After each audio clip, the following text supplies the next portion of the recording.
Hello, my friends, and welcome to Prog Chattery 777. Well, we've been talking about Jethro Tull. We've made it to 1976.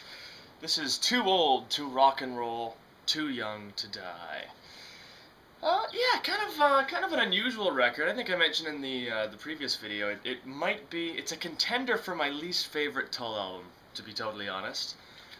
Certainly, I think it's the weakest album of the 70s. That might be really controversial. It has a very 70s feel to it. I mean, it really is. It's loaded with 70s-ness. Um, and I listened to it. I listened to it the other day, and the thing is, it's not at all a bad album. The music on it is fine.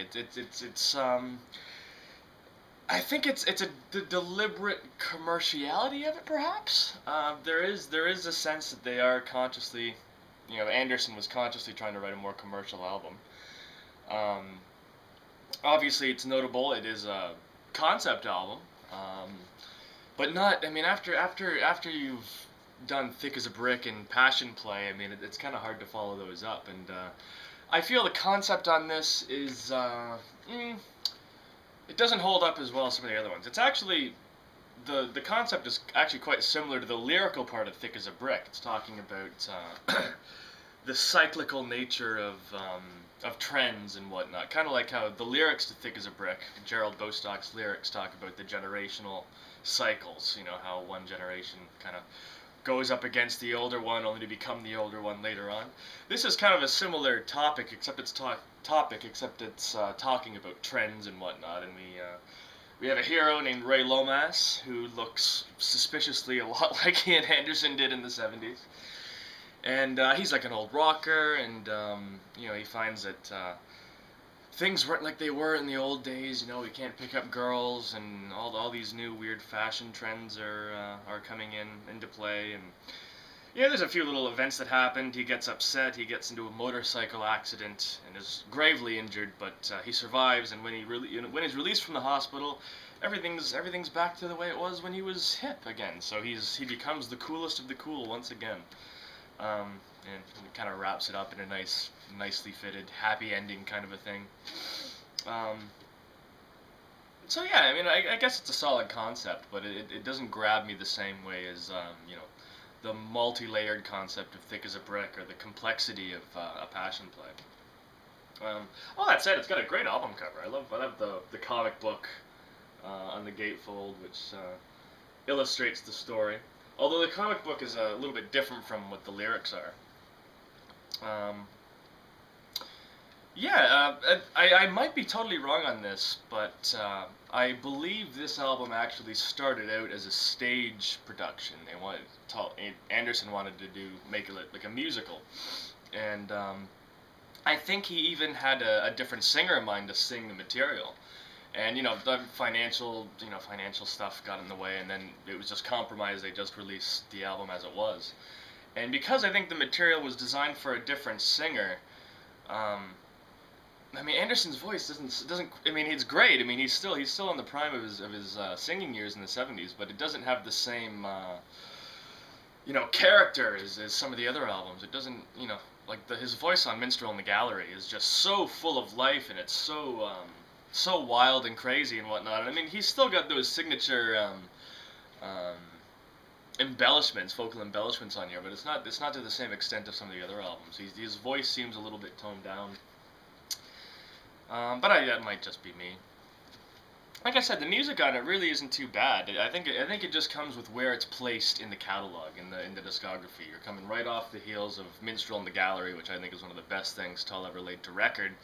And it's coming right before the famous Folk Trilogy, which features some of the greatest music that Tull would ever do.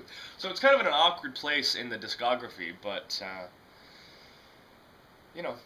I guess it's weird. I listen to it, I'm like, yeah, this is all good. It's a little bit bland. It's a little bit generic. It doesn't have the same complex arrangements as some of the stuff on Minstrel in the Gallery.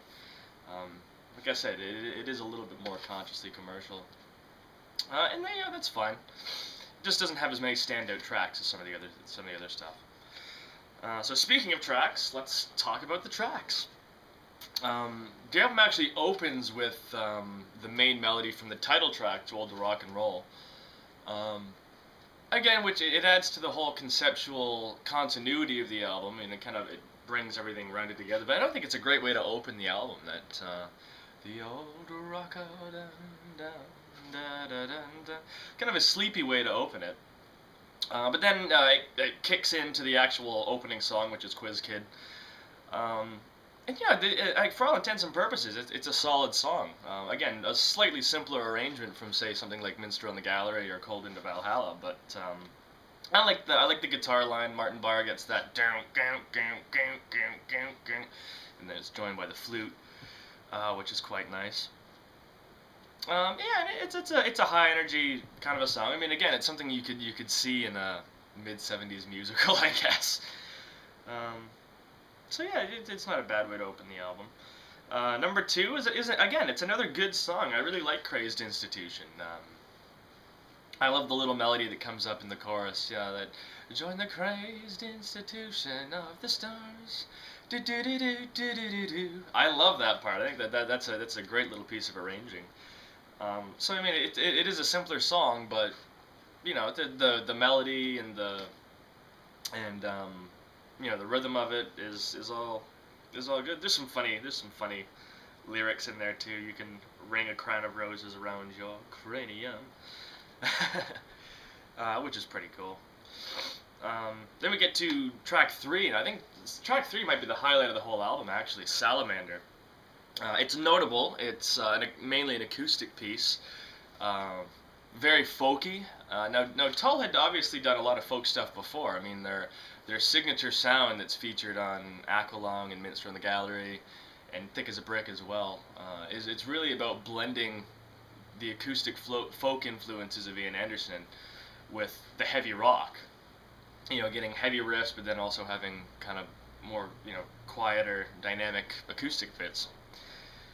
So that folk influence has always been there, but on Salamander, I think it's one of the first times we really see that Celtic influence, which became very, very big, particularly on the next 3 albums after this.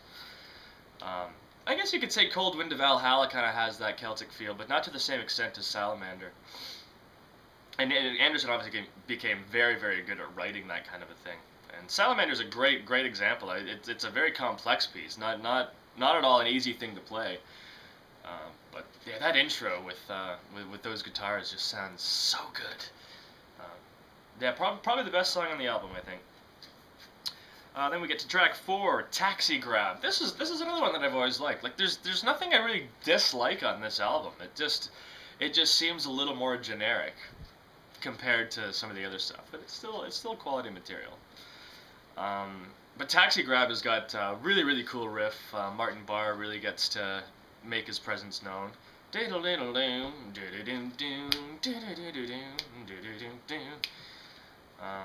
like the tea time calls, the bingo halls. The melodies are really strong. But again, they are commercial. They're not as wild or deep as some of the other ones. It's designed to be easy on the ears. But that's okay. Like I said, I like Taxi Grab. It's got some great riffery in it. Then the side 1 closes with From a Deadbeat to an Old Greaser. Again, it's kind of a quieter piece on the album. It's an acoustic piece. But compared to Salamander, I mean, Salamander's got this wonderfully written, complex stuff all over it. And, the guitar on Deadbeat to an Old Greaser, he's just kind of strum, strum, strum, strum, which is fine. I'm not against simple music, but I've talked about Ian Anderson's guitar playing before, and just how brilliant he is at finding the perfect guitar line to complement his vocal melodies. And Deadbeat to an Old Greaser is a bit again, there's a blandness to it, I think. But it is what it is. It's okay. It builds up a little bit by the end. It does the band does eventually come in. There's also notable. There's a lot of great orchestration by David Palmer. I think pretty well all the songs have at least some sort of David Palmer treatment on it. So yeah, that wraps up side 1. Side 2 opens with Bad Eyed and Loveless. Another quiet acoustic piece. I like this better than Deadbeat to an Old Greaser, but it's not as good as Salamander. kind of, it's almost got a bluesy feel to it. It's still got that signature folk, but there's a few bluesy lines in there, a few sour notes thrown into the mix. And rhythmically, the acoustic guitar has got some more. It's bouncing around a little bit more, which I like. It's also got my favorite line on the album. I love the second verse opens with "She's a warm fart at Christmas." And again, he's singing in this kind of melancholic bluesy style, and you listen to it. Did you just sing that? It's a great line. Again, it's got that classic Ian Anderson wit to it. Quite funny. Yeah, Bad Eyed and Loveless is a pretty good song. Then 2, we get Big Dipper. Really great flute line. I love the intro flute line. It's funny, this Big Dipper almost sounds like a Tull song that would have been released on like Rock Island or something like that, like late 80s, early 90s. It's funny, it doesn't, I mean, of course it has that 70s feel. I mean, it was produced that way, and you know, it was obviously written in the 70s, but there's something about the arrangement of Big Dipper that just makes me think of later era stuff. And yeah, again, I like it. It's just not stellar.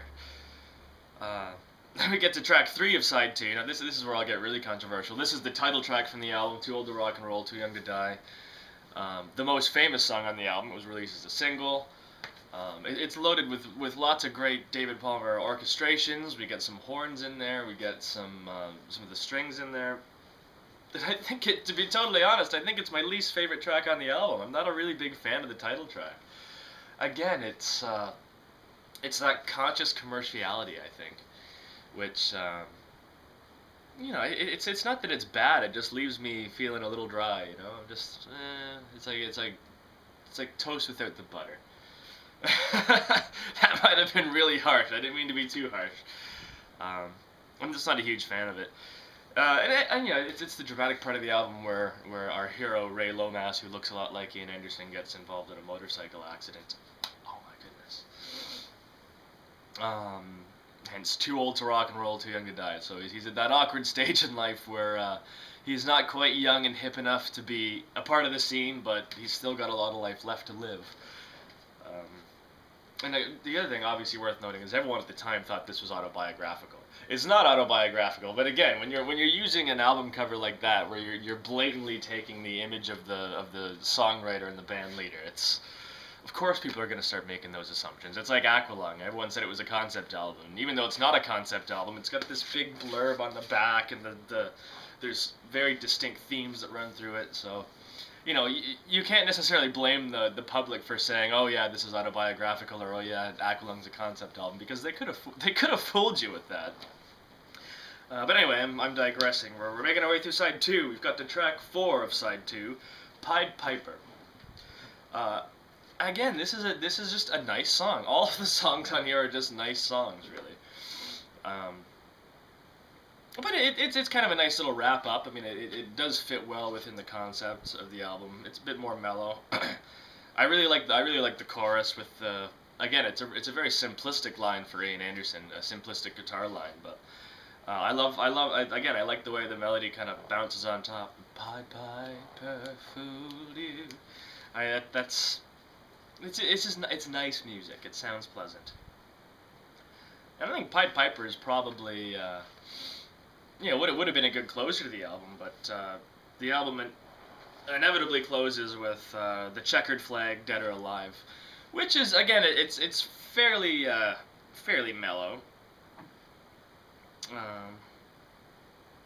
and it's kind of sentimental, and it's, you know, I mean, I guess it works as a good closer as well. I think Pied Piper and Checkered Flag both could have been the end of the album. But it doesn't end with a big bang, or it doesn't even end with, like, you know, the sweetness of, like, Grace, for example, from Minstrel in the Gallery. You know, that nice little 30-second, you know, wisp of whimsical loveliness. It just kind of ends with, you know, kind of a ballady kind of a song. Oh yeah, so there it is. Also, very, very important. This is the first album to feature John Glasscock on bass. I forgot to mention, Minstrel in the Gallery is the last time we hear from Jeffrey Hammond. And he was there for, Jeffrey Hammond was there for, like, the big part of Tull's career when they were, you know, one of the biggest bands in the world, and you know he spent a few years doing that, and he enjoyed it, and but off he went, and we got John Glasscock on bass, who is significant because he's the first person to join the band as a fan. You know, he was there watching the band when they were, you know, taking over the world in the early '70s, and you know, was obviously very passionate about the band, and he played some really good bass parts in the late '70s. Like I said, he is the bass player for the Folk Trilogy, and that is, I think, some of the strongest, one of the strongest runs of albums in the catalog, if not the strongest. But we're going to talk about that next week. You've been listening to me ramble on about Too Old to Rock and Roll, Too Young to Die. Like I said, it's a contender for my least favorite Tull album. But I mean, it's not that I dislike it. It just, like I said, where it sits in the discography between Minstrel in the Gallery and you know, Songs from the Wood and those albums, it just it's kind of an odd duck. And if indeed it was, if indeed it did start out as a you know, as a musical project, you know, it's similar to War Child in that I think his brain was kind of elsewhere and he wasn't necessarily thinking about making a, you know, he wasn't 100% in the zone of making a great Tull record.